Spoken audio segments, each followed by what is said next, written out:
Hi, what's up everybody? This is Casey again in Missoula, Montana with Straight 6 Archery. And like I said in the last video, better late than never.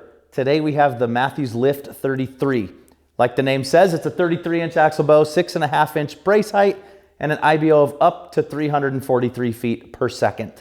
Now the full spec breakdown is in the description below if you want to check that out. And if you happen to miss our last video on the Lift 29.5, that's also in the description. You can watch that as well. There's similarities between these two bows, but there's also different stuff about each bow that might intrigue you. But before we get going, don't forget to like, comment, and subscribe to the channel. And then let's dive into this Mathews Lift 33. Now our last video on the 29.5 got some controversy going in the comment section. I was loving it. But I tell you what, it sparked a little something in me where we really need to educate people on what IBO means and what the ATA standard actually is.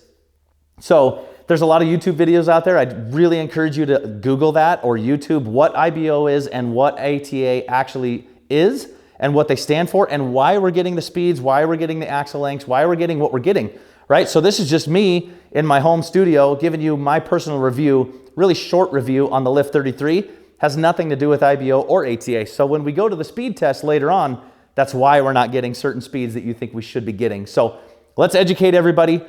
If you're subscribed to the channel, we will have videos on that later in the future. So don't forget to watch those. So let's get into this. So very similar platform as last year. So 33-inch axle bow, but it still has, I'm gonna grab this one here. So resistance phase dampening, SCS system, and the SAS system, which is a lifesaver in the field. If you don't have one, that's the stay of field system.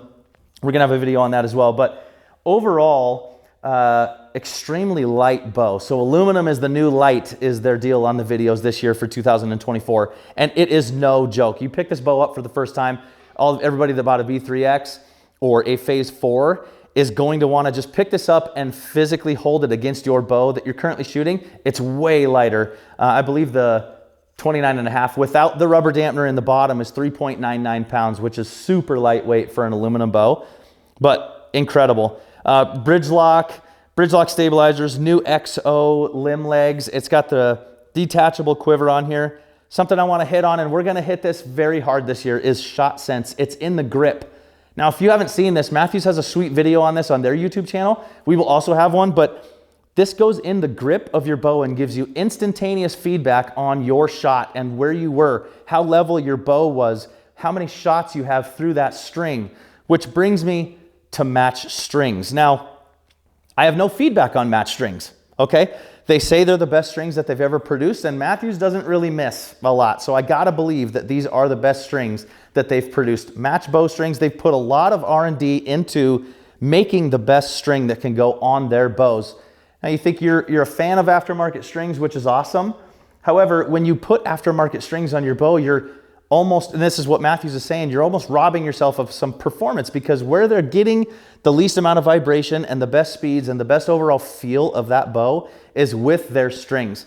Now they've just improved that on 2024's bows. And you can, if you still want to keep your Phase 4 or your V3X, we can order you a match set of strings for that bow. So keep in touch with us, and we're going to do some testing on this string. So I think Daniel and I both have some lifts coming for us, and we are going to shoot them for months on end, put them through the ringer. And in the spring, we're gonna do like a 4 or 5 month, hey, this is what this string did. So it is fantastic. Now the bow that I've got right here is set at 29 inches on their mod chart and 70 pounds on that mod. And we're gonna do some speed tests, and that's why I encouraged you to look at what ATA standard is and what IBO is, because when we do a speed test, it's not going to be 343 feet per second, because I'm not at the standard for what they measure. So I'm doing hunting reviews. I'm doing hunting weight, hunting setup, hunting arrows. And again, this is just in my home studio at about 8 feet through the chrono, but it's gonna be awesome. So up next, you guys wanna watch for the speed tests on the new Lift 33. So we're outside here in beautiful Montana, and this is how we have to do the speed test. I tested it a couple times before we flipped the cameras on just to make sure that it was working in the direct sunlight, and we are good to go. So I've got 3 arrows here. Now I want to reiterate again, this is not IBO standard. This is not ATA standard. This is 29 inches and 70 pounds. and we will put the specs in the description below. And I have 3 arrows here that we see commonly through our shops here in Missoula, Montana and Bozeman. So the first one we have up here, this is a Rip Elite.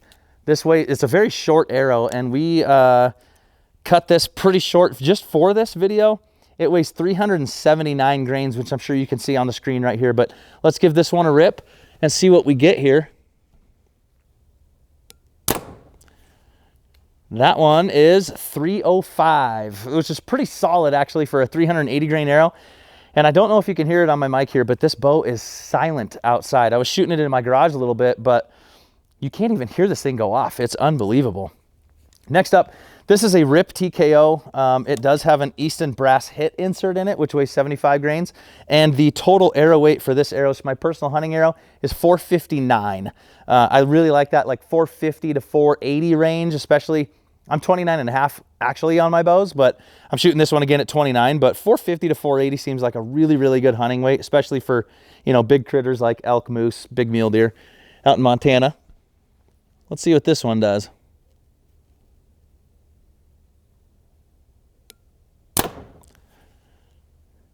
.280, which is, you know, a sweet spot. I really like 280 for that 460 grain arrow weight, because you could shoot virtually any fixed blade broadhead that you want with field points, quotations, if you have your bow tuned.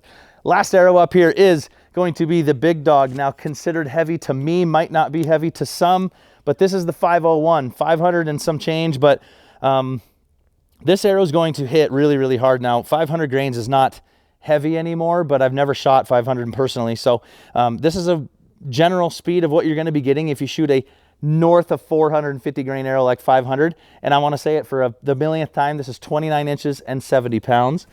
Let's see what this 500 grain arrow does. And you know what? I'm going to say it while I'm at full draw here. This bow is actually really smooth for that cam on it. I like it. Ooh, 268. Now, not bad. I mean, that's really not that bad for a 500 grain arrow, and especially like for how smooth this bow is and how quiet it is, that's solid. I'm really impressed with those speeds, and I think I would encourage anybody to kind of, you know, if you're going to shoot one of these bows, go shoot both of them, the 29.5 and the 33, just to see, because this bow feels smoother to me on the draw cycle versus the 29.5 that we did a review video on last week. But anyway, enough blabbing. Let's go to my final thoughts about the new Lift 33. Comment below, what'd you think of those speeds? I'm going to give you my final thoughts on this bow, and you're probably wondering why I have a tape measure in my hand. We'll get to that in just a second. But let's get to the Lift 33. And I'm impressed with those speeds, but I'm not overly excited about it by any means. I think that it should have been just a touch faster, but you can't argue that this is still a fast bow. For how smooth this bow is and a 6.5 inch brace height, like, I like it. A 460 grain hunting arrow going 280 is really sweet. So if you could bump that up an inch, you'd be going 290. And if you put 75 pound mods in it if you want to, or if you watch our last video, the new SWITCHWEIGHT X Cam goes up to 80, which I would be very interested to shoot on the 33 because it's a super smooth bow. I think I said it during the speed test, but I was like pretty surprised, which then will correlate to the speeds that we were getting. So, I mean, I'm overall really, really impressed. And taking the bow outside and doing the Chronograph speed test this time, it was dead silent. And I'm not just saying that, but Mathews is really attacking how quiet these bows are with the resistance phase dampening, the cutouts and the riser. It just feels good once you pair it with all the Mathews accessories, which I have on here right now. But my overall feel on this bow is it is about an 8 out of 10. I love it. They've hit every single box. Now, personally, I'd probably shoot the 29.5 just because I like a shorter stature bow. For, you know, tree stand, ground blind, spot and stock elk hunting, I can throw it on my pack.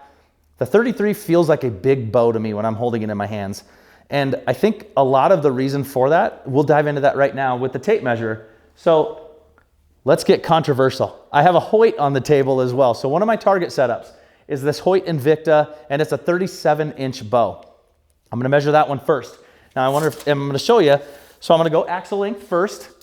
Let's go to this bottom axle, and I'm gonna try to get as centered as I can. 37.5, almost 37 5/8. So 37 5/8 on a 37-inch bow, which is not that bad. It's within my spec. But let's measure the riser. Now I'm gonna go from the tallest point of the riser right here up to the top, let's say 27 3/4 is just under 28 inches on a 37-inch axle bow. Now that's a target bow, okay? Now let's compare that to the Lift 33. I mean, this is a 33-inch platform bow, which I'm gonna measure for you right now. I'm gonna go right to the middle of this axle, hopefully, and we'll go right up to this one, and look at that. It is 33 inches axle to axle. But you're wondering why this bow feels big and why the 29.5-inch bow feels like a longer bow. But Mathews is doing this because their risers are so big. And you can see it on the Title series, their target bows. But again, I'm gonna go to the limb right here, and I'm gonna measure to the very top. That's a 32-inch riser on a 33-inch bow. So what that's going to do is in your target series bows, you know that like that riser's super long and they're really boxy looking. Well, they kind of are attacking that with the Lift. The 29 has a little bit more recess in the riser, but not by much. I think it's gonna feel like a longer bow. But isn't that interesting? It's a 37-inch bow has a way, way shorter riser than a 33-inch platform hunting bow. So what's that gonna do for you? That's gonna create an extremely steady platform and almost no vibration. Because these limbs are coming down into the center and going up, the vibration isn't going this way. It's going up and down and it's eliminating its vibration right away. So I'm very impressed with that. I think it's really cool. It's taken me a little bit to warm up to the design of it, but a 32-inch riser on a 33-inch bow is unbelievable. So thank you guys again for watching. Don't forget to like, comment, and subscribe to our YouTube channel. And we've got setups of both of these bows coming in the future. So don't forget to hit that bell when you get notified when a new Mathews bow drops or a new video from us drops. You can call us or text us anytime. Thanks again for watching.